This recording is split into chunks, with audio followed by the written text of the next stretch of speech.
Hello बच्चों, live पाठशाला से मैं रंजीश कुमार सिंह एक बार फिर से अपने कक्षा 12 के बच्चों के लिए हाजिर हुआ हूं। हमारा टॉपिक चल रहा था और कल हम लोगों ने संधारित्रों के श्रेणी और समांतर संयोजन को सीखा था, कहाँ कब इनका उपयोग होता है। आज हम लोग अगला टॉपिक पे आए हुए हैं। हमारा जो अगला टॉपिक है आज बेटा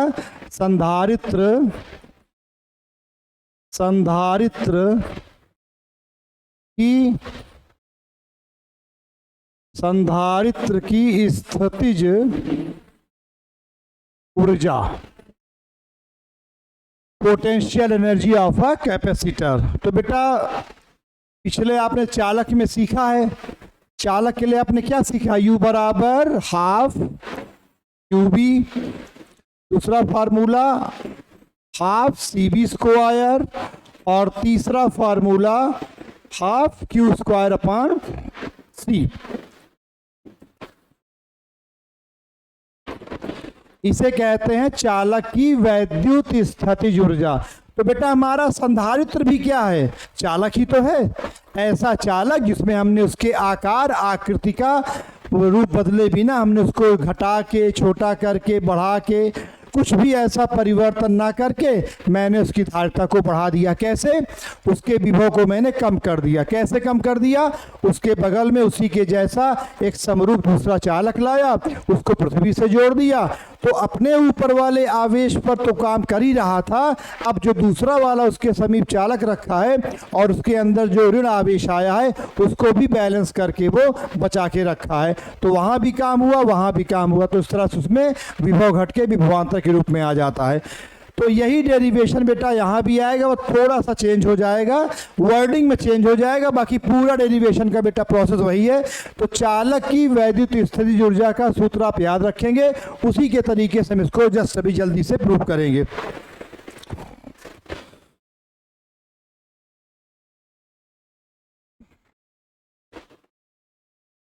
माना तो क्या बनेगी परिभाषा? पहले परिभाषा लिखेंगे।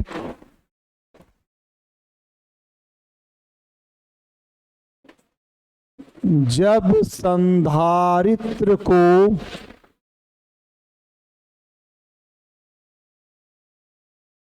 आवेशित किया जाता है,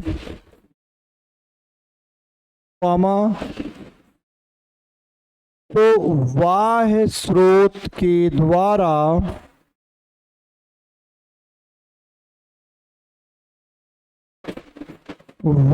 स्रोत के द्वारा कुछ कार्य करना पड़ता है।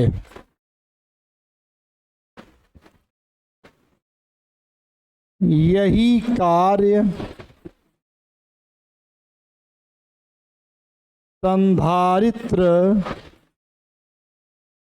की दोनों प्लेटों के बीच संधारित्र की दोनों प्लेटों के बीच एक विशेष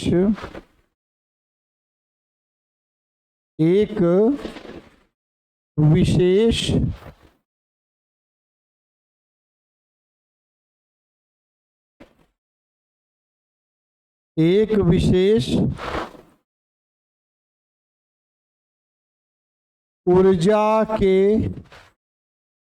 रूप में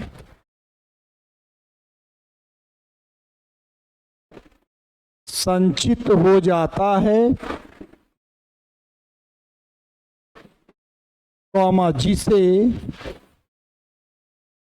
जिसे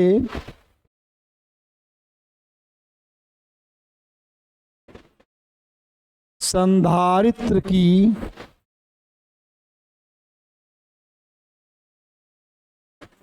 वैद्युत स्थितिज ऊर्जा कहते हैं।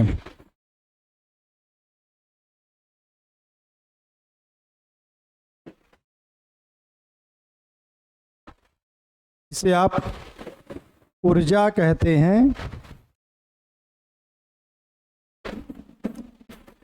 इसे कैपिटल यू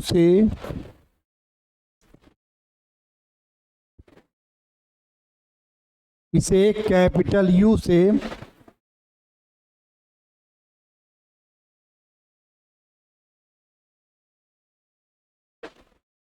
प्रदर्शित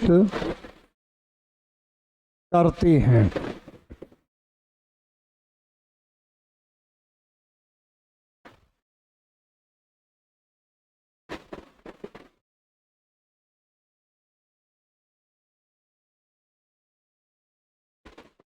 आगे बढ़ेंगे बेटा, डेरिवेशन हम करेंगे इसका, सूत्र का निगमन। सूत्र का निगमन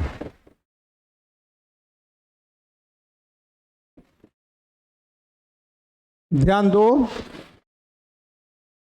ये मेरी संधारित्र की पहली प्लेट है, इसको मैंने जोड़ दिया स्रोत से और इसके प्लेट की सतह पर धनावेश समान रूप से फैल गया, तो पूरी प्लेट के संपूर्ण सतह पर कुल आवेश प्लस क्यू है और इसी के समरूप, इसी के जैसा एक दूसरा चालक इसके बगल में लाके रख दिया, तो इसके अंदर निगेटिव चार्ज आया। यहाँ पे एक बात आप ध्यान रखेंगे, जितना आप बनाएंगे धन आवेश 1 2 3 4 5 उतना ही बनाया जाएगा ऋण आवेश, और ये वाला हिस्सा जुड़ा हुआ है पृथ्वी से। ये कोई आवश्यक स्रोत नहीं है, आपके पास अगर कोई सेल का प्लस और माइनस है टर्मिनल, तो पहली प्लेट को प्लस से जोड़ दीजिए और दूसरी प्लेट को आप माइनस से जोड़ दीजिए, तो भी आपका सारा काम वही होगा। ऐसा नहीं कि जो है आप कहाँ ढूंढते फिरोगे विद्युत स्रोत, ठीक है। यहाँ पे ये माना जाता है कि स्रोत दोनों प्लेटों के बीच वाले भाग में यहाँ पर बेटा तीव्रता का मान एक समान रहता है और किनारे वाले हिस्से पे तीव्रता कुछ बेटा इस तरह से हो जाती है, असमान हो जाती है, तो किनारे वाले को हम लोग छोड़ देते हैं, क्योंकि यहाँ सिग्मा बराबर क्यू बटाए वाले फॉर्मूले से का बहुत छोटा होता है, सिग्मा बहुत ज़्यादा बढ़ जाता है, इस कारण से किनारे वाले बात को छोड़ दिया जाता है। जैसे ही पहले प्लेट पे प्लस क्यू आया, दूसरे के अंदर माइनस बाहर प्लस क्यू आएगा, क्योंकि संधारित्र का सिद्धांत है। और जैसे ही इसके बाहर वाले हिस्से को हम पृथ्वी से या माइनस से जोड़ेंगे, तो क्या पाएंगे, इस पे टोटल बचेगा माइनस क्यू आवेश, टोटल इस पर बचेगा बेटा माइनस क्यू आवेश। और जब पहली प्लेट पे आ जाएगा प्लस क्यू, दूसरे पे आ जाएगा माइनस क्यू, तब इसके बीच में आएगा विभवांतर। तो इस कंडीशन में क्या हो जाएगा, इसलिए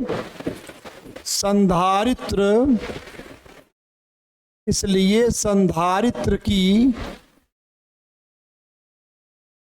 वैद्युत धारिता बेटा क्या हो जाएगी, तो किसी एक प्लेट पर आवेश का परिमाण, पहले प्लेट को लेते हैं तो क्यू ले लें या दूसरे को लेते हैं तो भी क्यू ले लें, तो किसी एक आवेश के परिमाण और दोनों प्लेटों के बीच की दूरी, दोनों प्लेटों के बीच का विभवांतर, ये हो गया संधारित्र का धारिता। अब मान लो ये क्यू आवेश तुमने एक बार में ना देकर इसका तुमने ऐसे छोटा छोटा पार्ट दिया होगा, समझना बेटा, इकट्ठा तो आवेशित नहीं हुआ होगा। इसको थोड़ा मैं ऐसे बनाता हूं, जैसे ये मान लो मेरा एक प्लेट है, जैसे ये मैंने आपको दिखाया था एक दिन बेटा, कि जैसे ये मेरी प्लेट है और मैं इस हिस्से को देखूंगा तो मुझे एक लाइन जैसी दिखाई पड़ेगी। तो अब मैं इसमें मान लेता हूं कि इसमें परमाणुओं की संख्या ऐसे है, पहला परमाणु, दूसरा, तीसरा, चौथा, ऐसे है, ऐसे बने हैं बेटा परमाणु।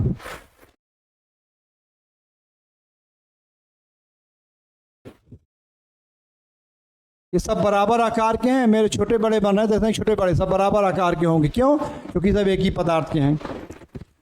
इसमें जब पूरे पे आवेश आ जाएगा तब माना जाएगा इसके पास प्लस क्यू आवेश है। तो मान लो इसमें n परमाणु हैं, तो हमने q को n भागों में बांट लिया, ऐसे मैंने q को n भागों में बांट लिया, पहला पार्ट q1, दूसरा q2, तीसरा q3, चौथा q4।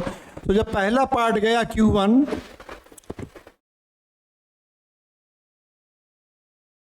तो ये किसी प्रकार का वहां पे कोई क्षेत्र नहीं है, परमाणु का स्वरूप है।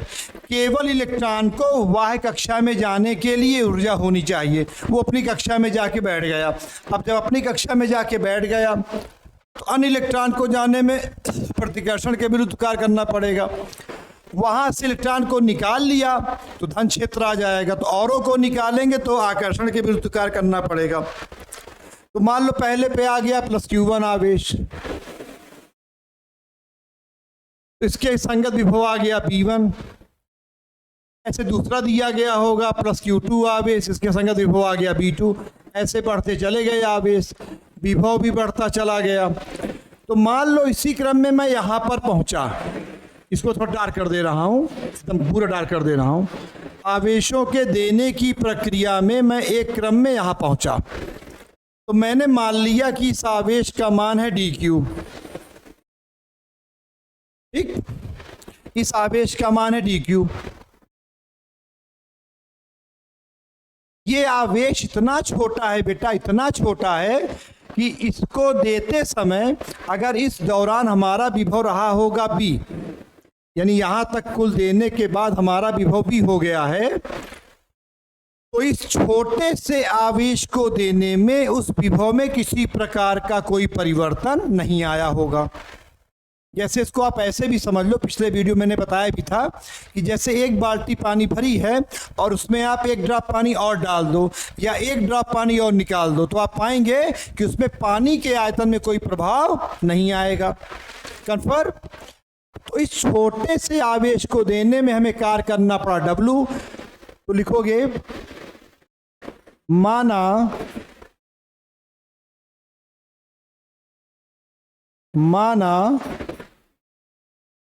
संधारित्र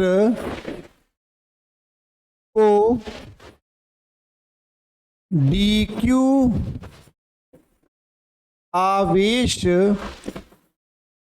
देने में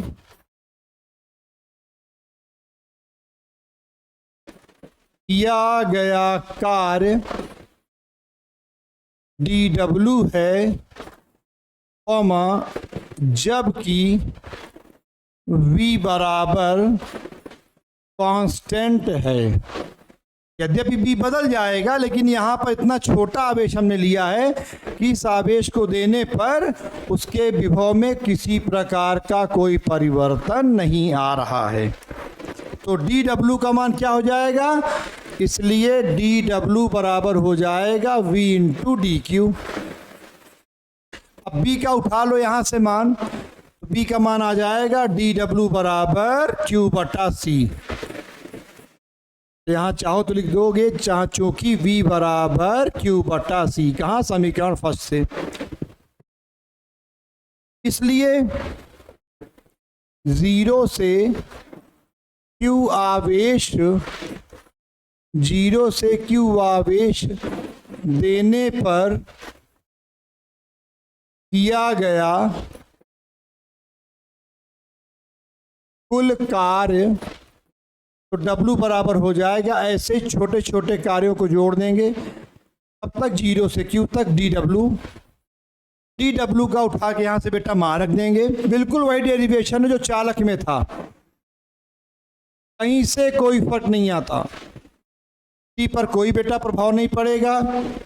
1/c बाहर कॉमन ले लोगे, 0 to Q into dQ।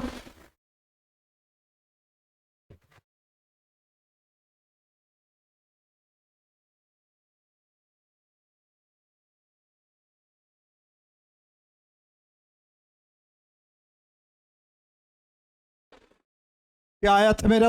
W equal to 1/c integral 0 to Q dQ। आप जानते हो x to the power n dx का समाकलन होता है x n+1/n+1। तो बेटा यहाँ q पे पावर 1 मान सकते हो, तो यह आपका आ जाएगा 1/c, तो 1+1 बेटा अपान 1+1, 0 to Q, 1/2 हो जाएगा, 2 चला आएगा बाहर, 1/2c, अंदर बचेगा Q², 0 to Q।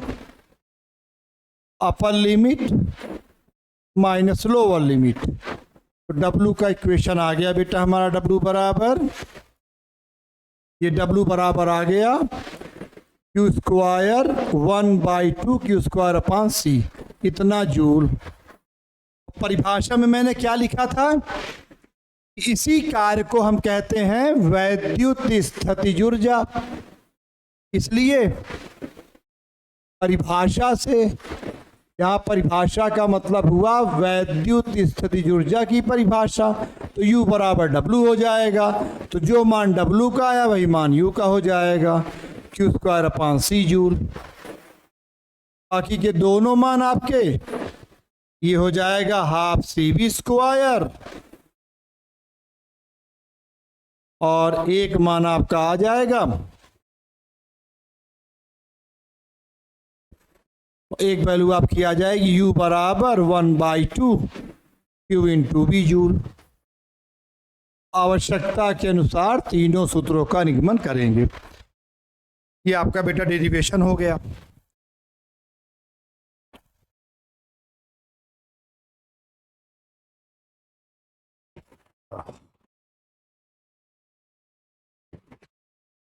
तो इस तरह से हमने बेटा वैद्युत स्थितिज ऊर्जा के सूत्र का निगमन पूरा कर लिया।